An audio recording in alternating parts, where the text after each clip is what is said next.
Well, it can cause so many different problems or scenarios.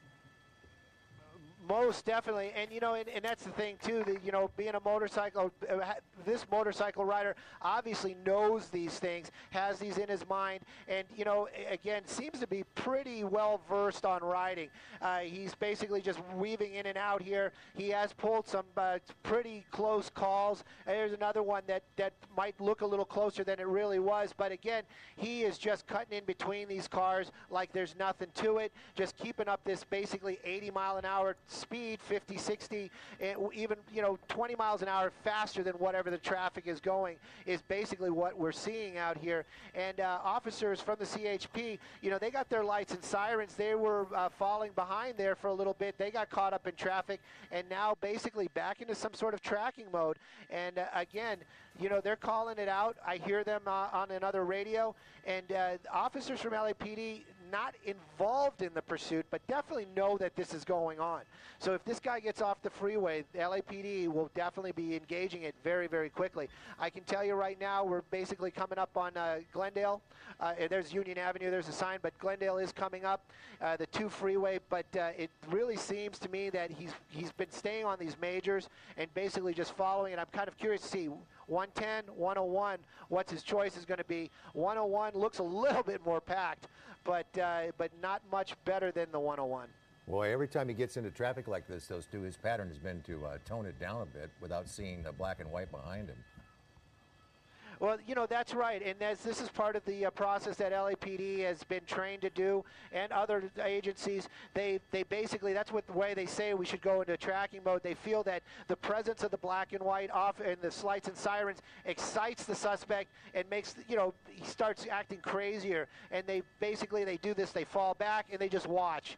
But with this guy, even if they're just watching, we don't know where he's going to go. And just allowing him to run freely like this, that might not be the best deal either. So they're kind of playing that middle card, just kind of keeping an eye on him. They have officers nearby. He hasn't really done anything so crazy where they're going to say, the public is really, there's a public safety issue.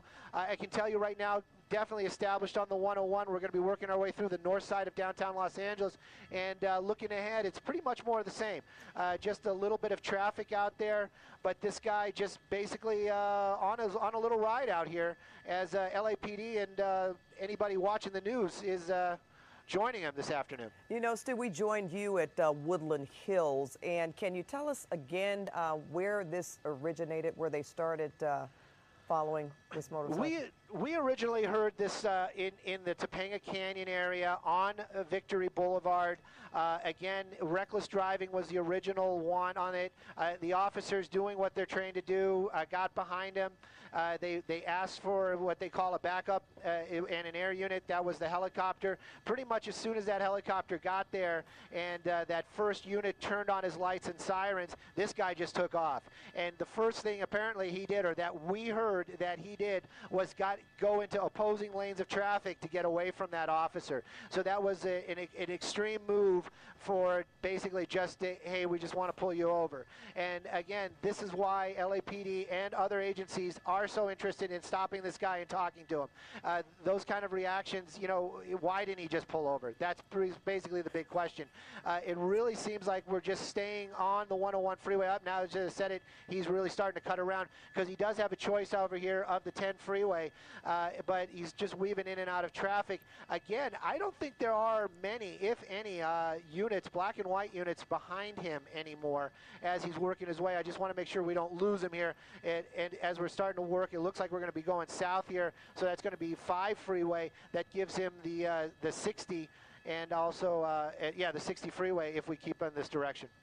He's starting to pick it up right now. He's got to know, though, a pursuit in Los Angeles, he's got to know that helicopter's overhead, keeping an eye on him, even though he doesn't see any black and whites, too. Well, that's right. And, and that's the thing. You'd think that with that knowledge, you'd just say, hey, you know what, I better just, pull over. Or you know what, maybe he's doing, I just want to enjoy my last couple of minutes, but this doesn't look very enjoyable. This looks like he's really trying to get away. And again, you never away. He is speeding up now quite a bit, like you said, really starting to move out. And again, we're coming up on the East LA interchange, so he's going to have several choices of where he can go as we work our way down here. Again, though, looking ahead, it is just, well, the 60 really looks like it's backed up pretty bad. But again, he's just going to weave his way in and out here and just keep everybody at bay. Well, we have legal analyst Steve Meister on the set with us. We were prepared to talk about the Jackson verdict, which we will certainly in due time.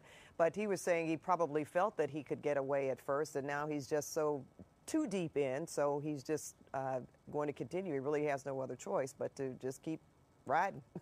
As Steve, he's mic'd up, as a criminal defense lawyer, have you ever defended somebody in one of these? Yeah, I have. Hold on one second. We got to hook your mic up here. I think that's where he was saying he knows what's going on because he's had clients that have done the exact same thing. We're going to try to get your mic working. It is one of those deals. Steve had written us a note saying he took off because he thought he could get away with it, basically. I suppose they all think that at some point, however. Well, again, maybe he's just going until he decides to stop, as happens in so many different cases where he'll just decide to give up because he can't. All right, and maybe he's going to familiar territory. Yeah, or maybe he's just using one of those in and off the freeway type of deals. No, it does look like we are going to be getting off the freeway here. I'd like to get a street name if I could, but again, CHP and LAPD have been working on this, and basically changing the guards was just going on when he made this move. We're definitely on streets out here, East LA area, and this, I'm sorry, this is going to be, we're in the Hollenbeck. Look at this. Look at these pedestrians. Just changing his mind. I don't know what the deal was there. Just basically made a U-turn right there. Maybe he really thinks that he can elude them. Looks like he's going onto a walkway. And is he going to try a foot bail? Yeah. And, this kind of gives you an idea that this guy really knows the neighborhood. That was a little walkway that took you onto a side street out here. Again, this kind of movement lets you know that this guy probably knows the area or got very lucky right there. Again, we're in the Hollenbeck area, so we're probably Boyle Heights is going to be the area. He got off the 60 freeway and basically started on some side streets and then just said, you know what, I'm just going to make this U-turn and work our way over here. Again, though, I'll get you a street here in just a second, but no officers behind him right now at all as we're approaching a major out here. And again, he might be thinking right now he got it made, running a red light, not very wise. I can tell you just because I read the street sign, that was Indiana that we just crossed. But again, in a residential area out here and still eluding LAPD and other officers. He's got it. Yeah, there he goes. There he goes, right here. Yep. Looks like he's basically running into his house. You can see somebody else over there basically grabbing the bike for the guy. Basically just went into the home. I want to keep an eye on this guy with the motorcycle as he kind of puts it away. Again though, dropped the bike, ran underneath these trees into that home. Again, officers from LAPD, CHP, not quite here yet. Well, what's interesting is apparently not, because most of the people, if you noticed how slowly they were walking, those pedestrians trying to walk across the street, I mean, they couldn't see. Now, what is this about? Yeah. I have no idea. I have no idea if these people know this guy or are related to him. Yeah, basically, this guy just came and grabbed the helmet and is walking off. And, but you know what, they're Stu? basically doing. Don't want to interrupt you, but Steve, that might be him. Didn't he have on a black and white checkered shirt and some white gym shoes? He looks like he took off the coat, Stu. I think this is the other guy. I think this is the guy that basically put the motorcycle away after he dropped it. Now, there was a gentleman walking out with a young person. The young person was holding something to his face, and this guy had a black and white checked shirt on and some white gym shoes, and it looked like it could have been the guy on the bike. He just took off the overcoat. All right. You know, yeah, it could be. It could definitely be. You know, that's your reward, Stu, for helping move the motorcycle into the garage. That's the helper. Yeah. Yeah, that's the helper right there. That other guy basically just walked off. You know, I'm getting some direction.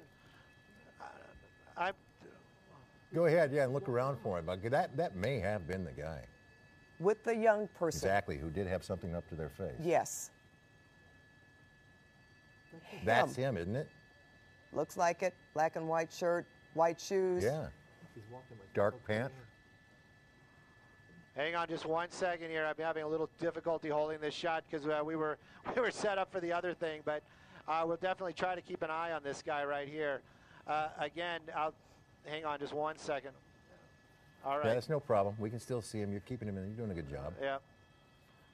It looks like he's going to be going behind a building here. It looks like we're working our way out towards a mall. Going to keep an eye on him, like you said. This could very well be him. Just walking along here, nothing to see here. I had nothing to do with that, is probably what he's saying to himself, but we might know different out here. I'm wondering if somebody is going to be able to notify the LAPD CHP about this as we're working our way. I don't want to lose him behind this tree. I'm working with my pilot. Again, there he is. That's him, right? Yep. Yeah, that's him. And it is, you know, maybe he's just out for his afternoon walk, but very unusual behavior as this thing came to an end and he just kind of happened to be walking away. So we're going to keep an eye on this guy out here, and as soon as we are able to give you a cross street, which we might be able to do here very shortly, we will. But definitely you kind of have to wonder, that younger woman just kind of disappeared. This guy is here all by himself, just walking along now. Well, even if we, as we will shortly, play back the video of him walking back out of that home or wherever he was, there was this person here with a young Whittier person and DeLamo with something up to their face. Lama and Whittier. And it certainly I'm just looks like I'm just working with my pilot who's actually talking with the shirt on. If anybody else, if they can hear us, Paul and Steve, with the black and white gingham shirt, the white gym shoes. It's interesting that that person emerged from that home, right, with this check shirt on and these white shoes. I thought he was going to surrender. Yep. Yep.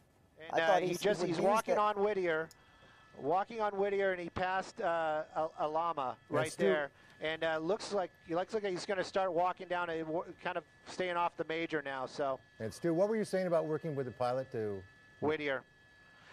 Yeah, I actually was working with Dan, my pilot, this afternoon, and he's passing along this information to other helicopters, officers out here to give them the location. Looks like he's he's not walking into the AutoZone, but he's on Whittier. Definitely walked into the AutoZone on Whittier. That's basically where he went to. Just walked into there. I'll get you that cross street right here in a second, but definitely we're at the corner of Whittier and Indiana. There's a officer right there. Whittier and Indiana walked into the. There we go. They're working their way over there right now. So, well, Pat and Ball, we're going to find out very shortly if this guy was involved in this pursuit. If this was, it was a very clever play and an excellent try. I got to give you that. This probably is one of the endings that has given me more thought, you know, than just dumping and running. We're going to keep an eye on the back of the store as well. Maybe do an orbit here. To keep an eye on the front and the rear, but you can see officers swarming this AutoZone right now as they're looking for that suspect. He must watch a lot of crime procedurals. Maybe he figured that one out, because that was what do you call that, Steve? Is that a bait and switch? I don't know, but he apparently took off that overcoat very quickly and walked out with someone else. It almost, to me, looked like he was trying to appear that he was giving aid to that young person, but was able to walk away. But now he's surrounded. They seem to be have him in custody. Yeah. Leave it to CBS 2 legal analyst Steve Meister, to astute person and a critical observer of people, to figure out that was him walking away. Steve, thank you very much. Don't tell him my name. Well, he might ask you to represent him anyway. That you can know my name for. Then you can know my name. It's not where I live. Well, Hollenbeck LAPD definitely talking to this gentleman right now. They're going to take him into custody and definitely have some questions for him, that's for sure. But it's most bizarre ending to a pursuit that I've seen in a long time, that's for sure. Well, there's no doubt about that, Stu. We want to thank you very much, and we'll get an update from you a little bit later on in the newscast as we move on here to other